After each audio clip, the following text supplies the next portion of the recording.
Hello and very warm welcome to this video and YouTube channel of Dr. Ahmed.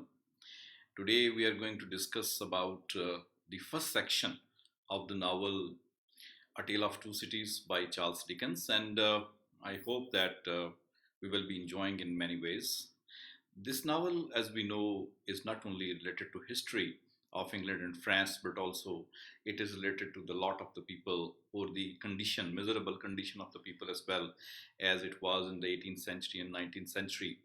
And especially at that time when England was, or the French people were turning from agri-based economy to some machine-based economy at that time, what was going to happen, what was going on, the doubt was also there at that time about the theories which the Darwin has put forward, and because of that, people were having number of doubts about religion as well. Besides that, we have the psychologist also like Sigmund Freud, who has also put forth some of his theories, and because of that, the people were transforming themselves and the role of the things were going on. Same is the case with the involvement of the women. The women were now not only playing significant role in the industrial section, in the they were not simply the dolls at that time. They were also taking part in the revolution, in the post-revolution activities, and in many other things as well. So keeping all these things in mind, we should also keep in mind that Charles Dickens was a very keen observer, and he had a sense of humor also. He wanted to show his life also. He wanted to tell the history of these things as well. But then he also wanted to teach us the moral, what happens when the things go beyond their limits and the revolutions come. And when revolutions come, bloodshed, of course, is there. But pre-bloodshed situation and post-bloodshed situation, that all has been talked about by him in his novel A Tale of Two Cities. I have already talked about the introduction of this novel. I have also provided one video about the introduction to Charles Dickens himself, but also I have recorded one more video in which the introductory material was presented to the audience, so that they can have a good view. So before watching this textual analysis of the first section of novel A Tale of Two Cities, I would advise the new readers, new audience, to go through those videos so that they can have a very better idea of this text. So this video is being recorded for the benefit of the students and the researchers who definitely want to explore the text with reference to many things in this novel. And so it will be type of critical appreciation of the section. It will also be the type of explanation of the text also. It will also be the kind of thematic things which can be evaluated and assessed through the reading of this text as well. So let us have the view of this novel. But before we proceed further, we should also keep Bakhtin in our mind, Mikhail Bakhtin, who in his book Dialism provides certain ideas about the novel being good or not. In that novel, one of the things is about the kind of session, the procession, which he says carnival is there. So carnivalistic element is talked about by him. According to him, this novel is the only genre where the priest can be converted into something worshipper like, and worshipper can be given the role of a priest also. Besides that, he talks about many other roles as well, and the languages of these roles as well. So in that way, seen in that sense, these novels, which are good novels, become the exponent of the theory given by Mikhail Bakhtin. In this novel also, we shall try to see how language is making the people determine what kind of people they are and in what profession they belong to, and how many things they do, with the help of which the speech comes helpful in order to make us understand who these people are and why they are given this type of role. And besides that, the reversal of the roles is also present there in this novel. But besides these all things said by Mikhail Bakhtin, we also have the techniques invented by Charles Dickens himself. For example, his parallelism, dualism, not only in case of characters, but also in case of situations, but also in case of times. Everything is present in this novel. So it's a very fascinating study to go through that. For me, it's interesting because of its historical perspective, because of the French Revolution, and because of the role played by the common people, and how the elite, for example, is brought to justice, and how these people cope with that. All these things have been talked about. I'm also very much interested in the novel because in this way I find the depiction of the two countries of the age when one country was against the other country and the other country was trying to punish the people who loved and were not faithful to him. What kind of techniques were used, what kind of society it was, what kind of traveling modes were there, and what kind of people were there, and how the justice was conducted, and how the people were given punishment also, and how then there were certain images, certain disguises because of which some very ridiculous situations would occur, and how the authorities could be cheated and deceived through these disguises also. So Shakespeare-like disguises are there, as Shakespeare had the disguise in Merchant of Venice, and then it was the Twelfth Night. We had certain disguises because of which the situation became not only amusing but also it was interesting. So here also similar type of disguise will be provided, but it's a real disguise, not in the sense of Shakespeare. When a woman is disguised as a man or a man is disguised as a woman, it will not be the case here as it was the case of Olivia of Merchant of Venice, or it was the case with Viola of Twelfth Night. Here will be the two different people appearing in a mood in such a way that the situations will be topsy-turvy and some benefit will go here and there. And the last thing that I should say, that there's a kind of romance talked about in this novel, and that romance is of a very high quality and very high category, that even a lover would be ready to give his life for the sake of his beloved. So that is something not only showing the love of the human being for their state, for their country, but also the love of the human being for each other as well. This love has been contrasted with the kind of bloodshed and the imagery, which is really very dangerous as well, by presenting the scenes of jails, by presenting the scenes of those murdering places as well. And all these things continue hand in hand. And some of the very fascinating characters with their own psychology will be talked about in this novel. So let's proceed further and see what the text is holding for us. For this purpose, first of all, look at this section which is saying about the title of the novel, Tale of Two Cities by Charles Dickens, and this is the kind of index we have. From here you can proceed for the pages of the novel. And the first section, as you can see, is the book first, Recall to Life. And let us proceed and see what chapters can be there. So first of all, it is chapter 1, and it has got, very interesting statement in the very beginning of the novel. The very first thing it says, it was the best of times, it was the worst of times. It was the age of wisdom, it was the age of foolishness. It was the epoch of belief, it was the epoch of incredulity. It was the season of light, it was the season of darkness, it was the spring of hope, it was the winter of despair. We had everything before us, we had nothing before us. We were all going direct to heaven, we were all going direct to the other way, in the hell up, for example. In short, the period was so far like the present period that some of its noisiest authorities insisted on its being received for good or for evil, in the superlative degree of the comparison only. So here is the kind of passage which is going to determine some of the ideas which are very different from the other novels. So we have seen here that in this very first passage, double parallelism has been offered. That if the time can be good also, it can be bad as well. If it can be one epic, which is that of the progress, the other epic can be that of the not progress as well. If there is darkness also, then there is light of the day also. If there is heaven, there will be hell as well. And in that way, all things have their counterpart. So that is the kind of passage that Dickens has tried to provide us. It could be the hope also. It could be despair as well. It could be the things which are going good in this place, and other things could be bad as well. So this is the type of life which Dickens tries to provide. Is it not just like Shakespearean tragedies and comedies, that life is not just the name of tragedy, life is not the just name of some comedy, it is the mixture.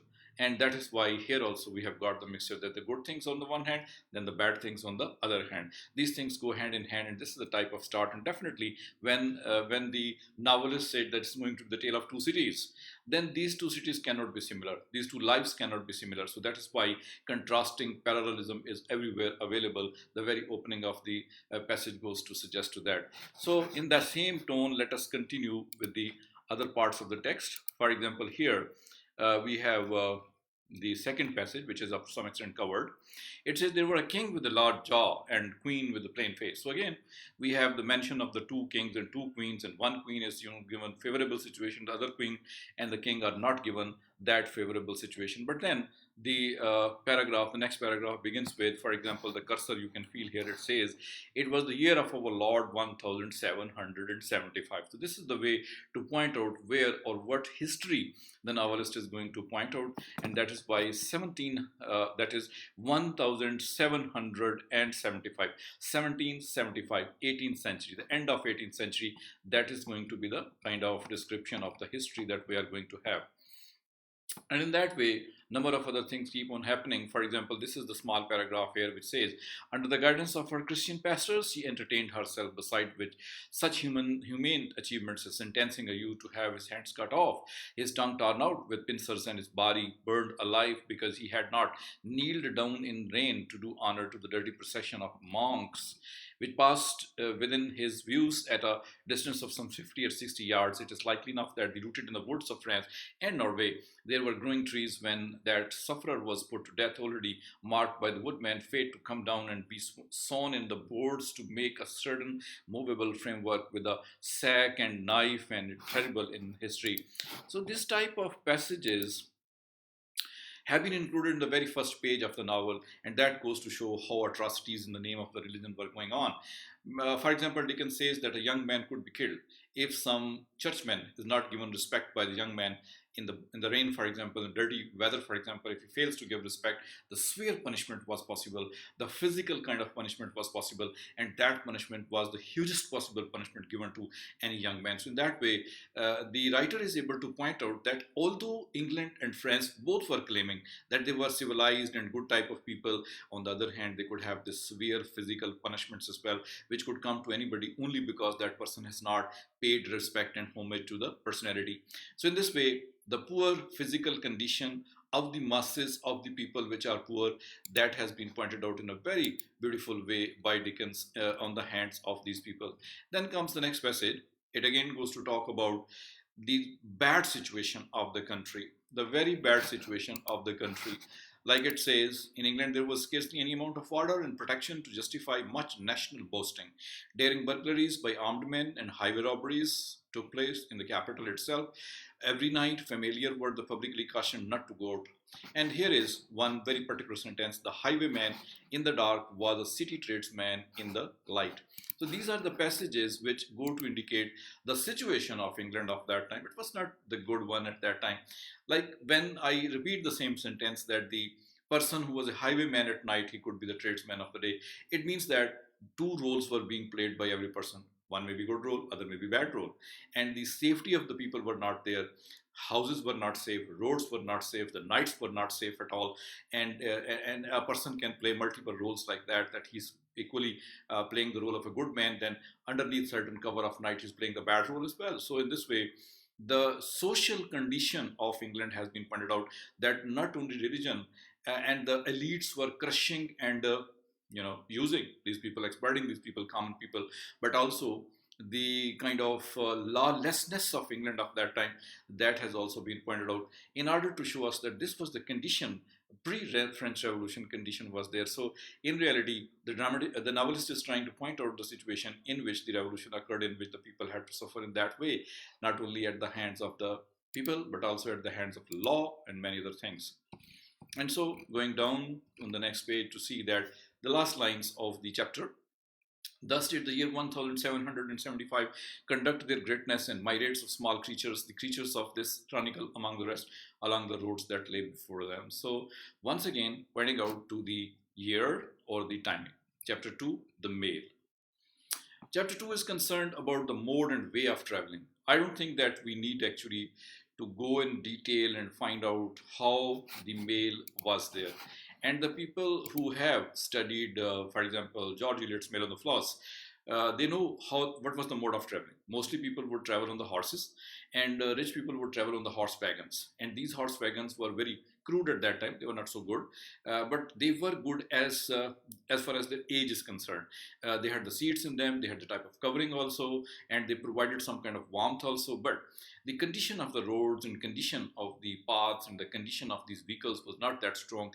So when people traveled, they had dirty boots also, they had the dust and mud fallen on their clothes also, especially near the boots, and then they had the faces for some time uncovered. They did have this type of problem with traveling. There could be the harshness of the cold weather also responsible for that, and then if the slope is upward, at that time it was not possible for the horses to pull it. So sometimes the passengers had to come out and help the horses pull the vehicles upward. Then of course there were the drivers of the horses also, there was the postilion also, that people sat behind the vehicle, and then they sat in front of the vehicle, and these vehicles traveled not so fast, but the lighting situation was also not good.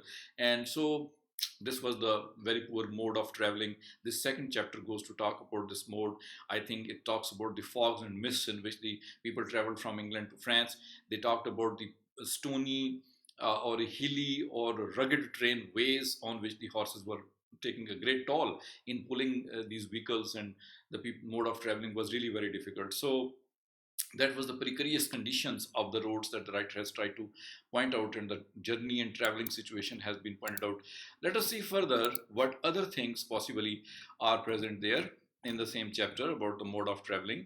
Here, this paragraph talks about the lamps of the vehicle. Then it talks about the intense cold weather also. We don't need to go deep into that. So that goes to point out about the way the people traveled.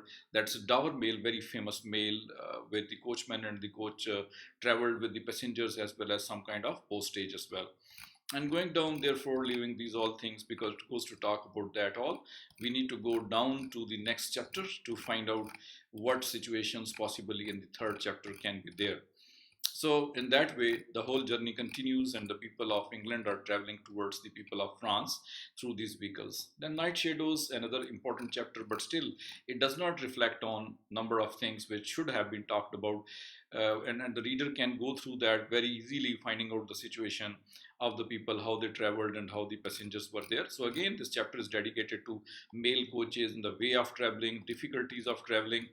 And then comes this most important passage of the novel, and that is about the banking system of that time. And this paragraph we can read in chunks only, not fully. We can read, the readers are required to go through in detail, but a little bit of the things I would be reading here. Telson Bank had run upon its in the mail.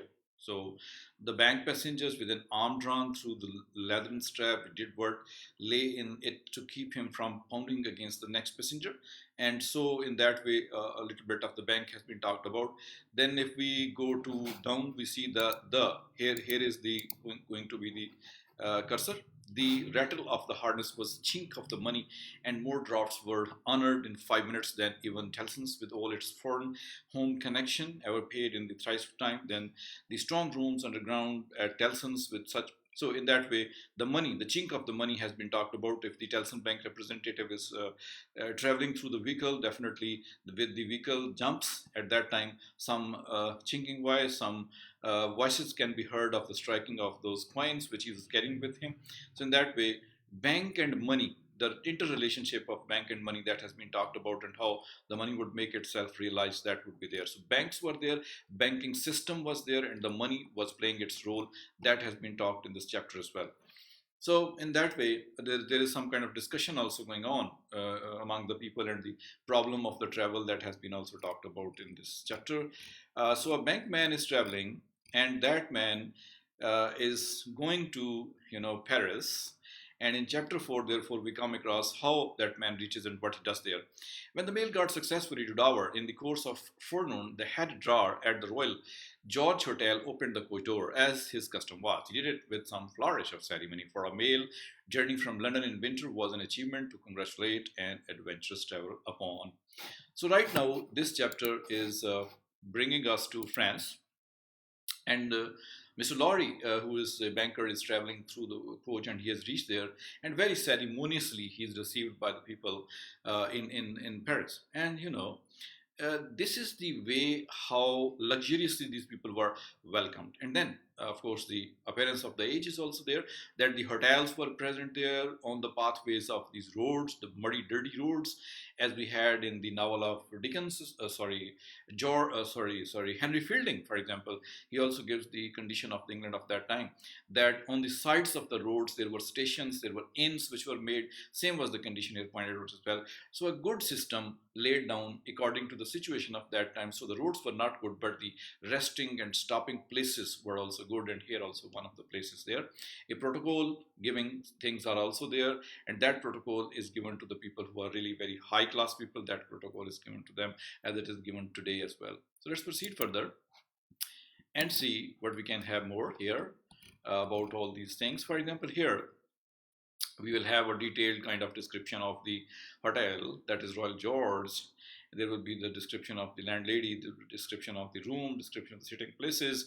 All these things are present here. So one can have a very good idea out of these things. Then comes the thing about the way the people were present there. For example, very orderly and methodical, he looked with a hand on each knee and a loud voice taking a sonorous sermon under his flapped waistcoat, as though it pitied its gravity and longevity against the levity and absence of the brisk fire. He had a good leg and was a little vain for it. For his brown stocking, fitted sleek and close and were of fine texture, his shoes and buckles, too, though plain, were trim. He wore an odd little sleeve, crisp flaxen wig setting very close to his head, which wig, it is to be presumed, was made of the hair, but which looked far more as though it were spun from the filament of silk or glass. His linen, though not of fineness in accordance with his stockings, was as white as the tops of the waves that broke upon the neighboring beach, or specks of the sail that glinted in the sunlight for at sea.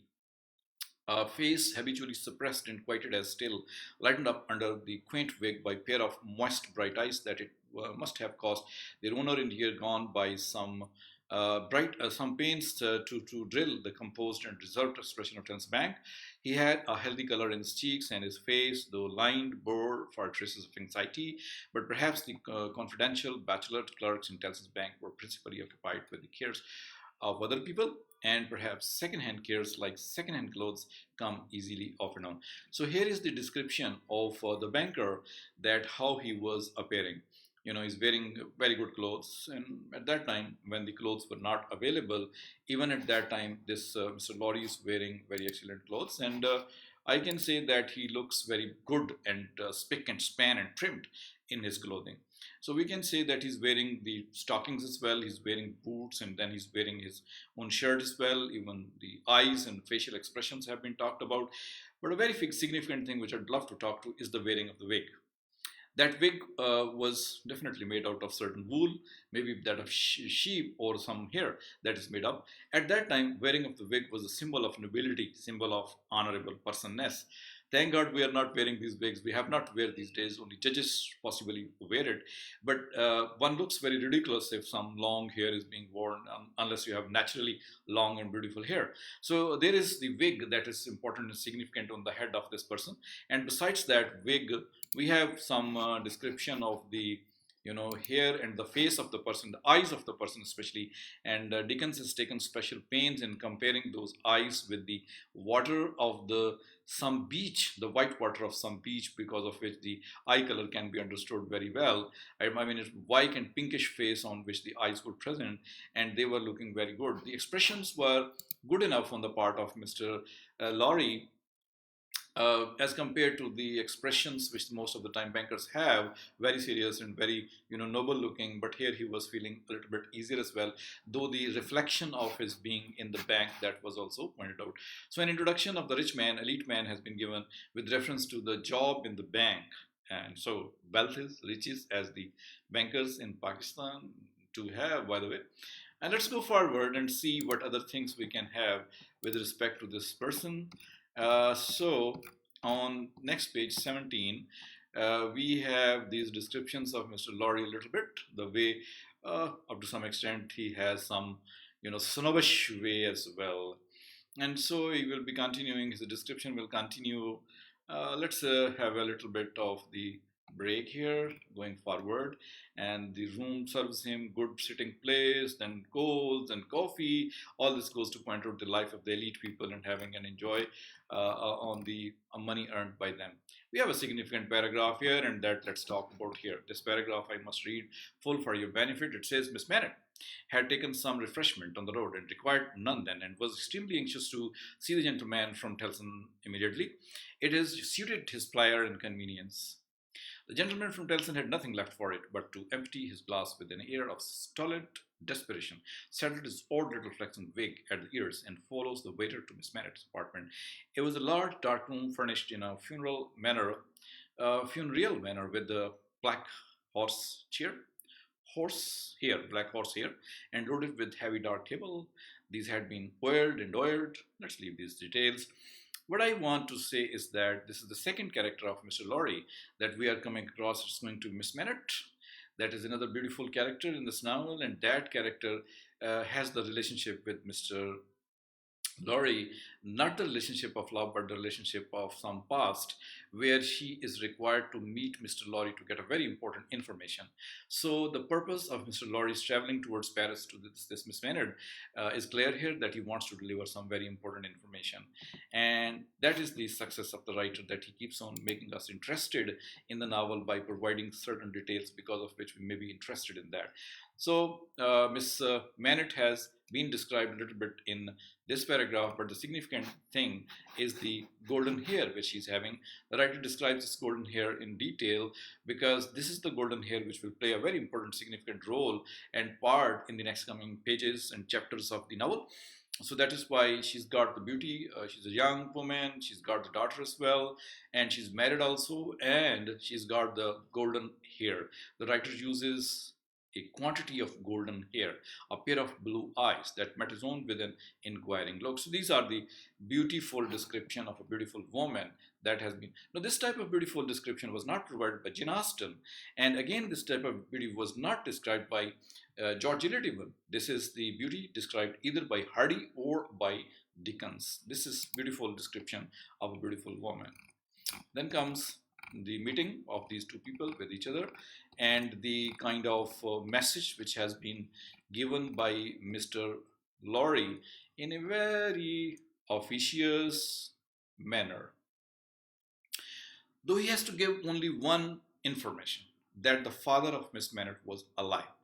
But you can see how much words he uses. If we start from the topmost paragraph, which is visible to you people right now, Miss Maynard, I'm a man of business. Now, if he's a man of business, then why is using so many words in order to convey just a little bit of information? He even does not reveal this information in the second passage. He only gives the word doctor, a doctor. Definitely, father of Miss Maynard has been a doctor, and this is Dr. Maynard definitely. And so he continues in the third paragraph also, and continues to use so many words in order to make it clear what he wants to talk about instead of giving clear-cut answer. And in this way he raises the stage, in this way he raises the temperature of the situation, and the result is that after getting the information, Miss Manet would go unconscious because of this situation. So he tells and gives the information that her father is alive.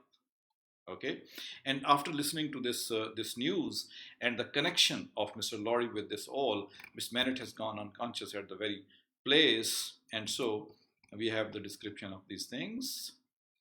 Okay, and so Dr. Manet has been revealed to be alive to the girl, and she's gone unconscious, and she's very much interested to know. Very soon she becomes conscious, and she wants to know what is the situation where her father possibly can be present. But before we go further, we need to have a little bit of description of one woman, another woman. That is, I think it is Mrs. Defarge, that she is perfectly still and silent and not even fallen back in her chair. She sat under his hand, utterly insensible, with her eyes open and fixed upon him, and with that last expression looking as if it were carved or branded into her forehead. So close was her hold upon his arm that he feared to detach himself lest he should hurt her. Therefore, he called out loudly for assistance without moving. A wild-looking woman, whom even his agitation Laurie deserved to be of red color and to have red hair, and to be dressed in some extraordinary tight-fitting fashion, and to have on her head a most wonderful bonnet like a grenadier wooden measure and good measure too, or great Stilton cheese, came running into the room in advance of the inn servant, and soon settled the question of his detachment from the poor young lady by. So this is the lady, not Miss Defarge, but Miss Pross, who is the maid servant of Miss Manet. She has come to deal with the situation when Miss Manet has gone unconscious. So going further down the lane, here is the description of the wine shop now. In this part of the introduction of this chapter, we have this long passage in which the incident has been talked about. So instead of wasting my time in reading the text, I just want to talk up to you people about this passage. This passage is about the dropping of one, big casket of wine, which because of certain reason has fallen on the ground, and it has broken, and the wine is spread on the earth, on the land, on the mud as well. The people have run, so much hungry they are of the wine that they have run to collect that wine, and it's scattered. It is shallow condition, not the kind of deep condition from where you can pick the wine. It's not possible. So people lick it. They try to bring with their hands also, with the type of handkerchiefs they use in order to soak it there, and then they collect the wine in their hands whatever they can and try to drink as well. Some people use their hats, some people use the scarves of their women in order to lick that. So some are practically licking the wine. So that is the kind of situation where the wine casket is broken and people are doing this kind of thing. But writers uses this incident in order to point out two things. One, that he is trying to tell that this was a situation of poverty. Only the elite could drink the wine. The common people were not available. The wine was not available to them. So they had to wait for that such incidents as well. And secondly, the color of this wine is red.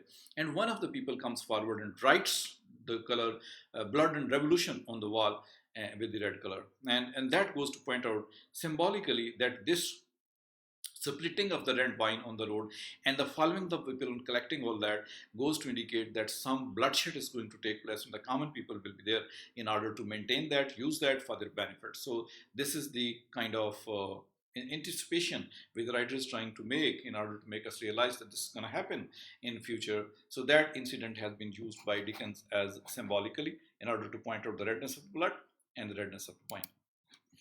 And so going down, we may be able to find some more things about whole of the incident. The wine was red, so this is something which I already talked about, the blood thing. The ending word of the paragraph goes to talk about, I have already discussed. And in that way, people and their hunger has been pointed out. Let's continue to go down there. Some of the introduction of Madame Defarge and Mr. Defarge is here.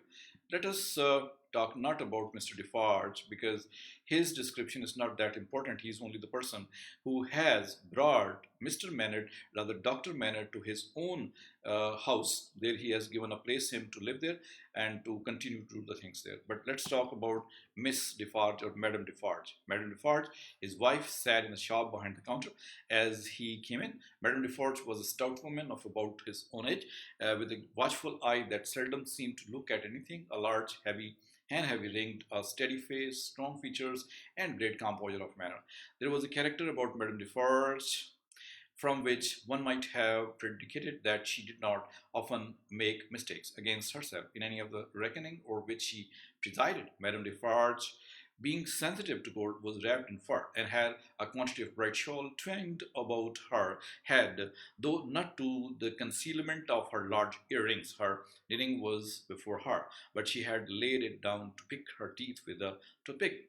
Thus engaged with her right elbow, supported by her left hand, Madame Defarge said nothing when her lord came in, but coughed just once. One grain of cough, this in the combination with the lifting her dark defined eyebrows over her toothpick by the breadth of a line, suggested to her husband that he would do well to look round the shop among the customer for any new customer who had dropped in while he stepped over the way. Now, this whole passage is about the description of Miss Defarge or Madame Defarge, who is the wife of Mr. Defarge. You can compare this description with the description of Miss Maynard.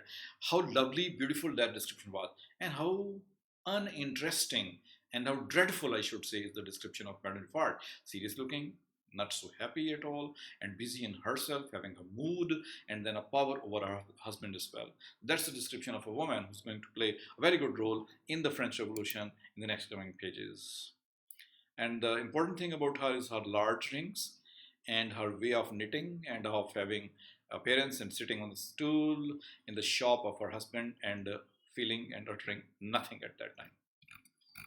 So going down, trying to find out the paid for their wine and etc.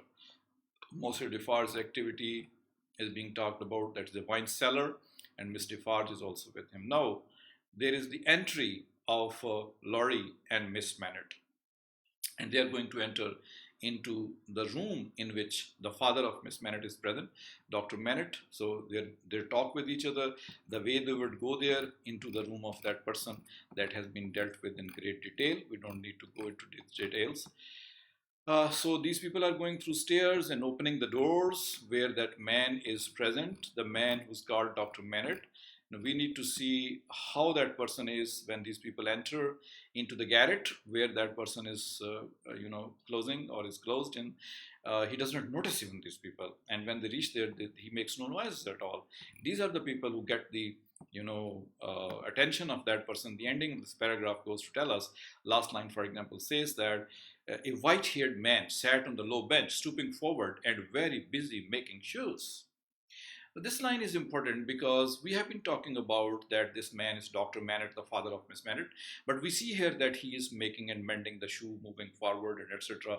Is a white-haired person. So it goes to show that not only is a very old person, but also has become psychologically sick person, ill person, having a mental trouble, and that is why he's making the shoes instead of behaving like a doctor. So the next chapter altogether has been dedicated to by titling it as the shoemaker. That shoemaker is Dr. Manet actually, and he's making the shoes instead of playing doctor. He's playing shoemaker because of certain illness which he's suffering from. This tension, this problem is in him that he has become a patient instead of remaining a doctor. So his role has been reversed according to the theories which I mentioned in the beginning of my lecture. So that Dr. Manet is present in the dark garret, no brightness light is there, and he is busy in making the shoes. And for years and years he's there, only is provide a little bit of food, nothing else, and he is spending. Actually, if you want to enjoy the whole chapter, you should read word by word. Definitely you will have a lot of things in that, and you will be understanding that. Now, the pathetic scene, the sympathetic scene which is present before us when we read this chapter, that is about the way the girl meets her father, the way they recognize each other. This recognition is not because of the looks. This recognition comes because of a golden hair, which that old man is having bound to his chest at certain time, the hair of his wife, which is of golden color, and the color of the hair of his daughter is also the same. And he compares both of them and feels the love of the daughter and remembers the love of his wife as well. And in that way, he recognizes her. Very strange way of making it recognition. Instead of certain signs on the body, instead of certain voices, this is the hair with which it has been recognized. I said in the beginning that Miss Manet's golden hair would be quite important, and this is the importance where she has been recognized by the father. And after finding the daughter, his situation is changing. He is becoming the person, a sane person, wise person with the passage of time. Though after a long time he's been released from that place, and it will be very difficult for him to walk even, talk even to the people. And it's feared that he may not once again drag himself back to shoemaking when after meeting his daughter he has become aware of the word, what is the word going on, and how he can take care of his daughter, and how he can take care of his daughter's daughter. He becomes up to some extent okay person, and that is the good sign. So that is why Mr. Defarge is going to hand Mr. Manet, Dr. Manet rather, to his daughter, and in this way he would be taken away from that prison as well. So good days are coming to Miss Manet, good days are coming to the Dr. Manet. It is the here, for example, if you look at the cursor is moving on 105 North Tower. This is the place where Dr. Manet has been living, and now he reminds himself, speaks on these things, because of which his sanity is shown to be returning when he mentions the number of his house where he used to live. So that is the way how he is returning back to his normal life. And that thing being observed by not only the daughter but Mr. Laurie as well, but by Mr. Defarge as well. So they plan it out that this person should be shifted to some other place. So that is all about this chapter. Next time I shall be recording another video on the second section of this novel, but so far it is here that I'm going to close. So we have been introduced to many characters. First of all, it is the character of Mr. Laurie, which is a banker. Secondly, we have the introduction to Miss Manet, who is the beautiful young lady. Then we have the introduction to Mr. Defarge and Madame Defarge and Miss Pross also. We have the introduction to Shoemaker, the doctor who is, Dr. Manet actually, but he's become a sick man, and the relieving of the person has taken place. He's been living in jail for a very long time. Mr. Defarge has been taken care, and now Mr. Laurie and the daughter of Mr. Manet have rescued him, and we have to see whether this rescue remains possible or not. It keeps on happening, it keeps on going on sometime, or it stops, and so therefore this is still to be seen in the next coming chapters, where we shall be reading more things. And now I'm going to take you to the top so that we can have the type of idea whether the section which has been named by Dickens in a special way, the title has been given. We need to see how this title is justified. In just a moment, I'm reaching to the top of this section, and it is definitely here. The section chapter 1 is there. Let us further go up and see the title of this section, that is recall to life. Now, who is recalled to life? Is Miss Manet definitely recalled to life?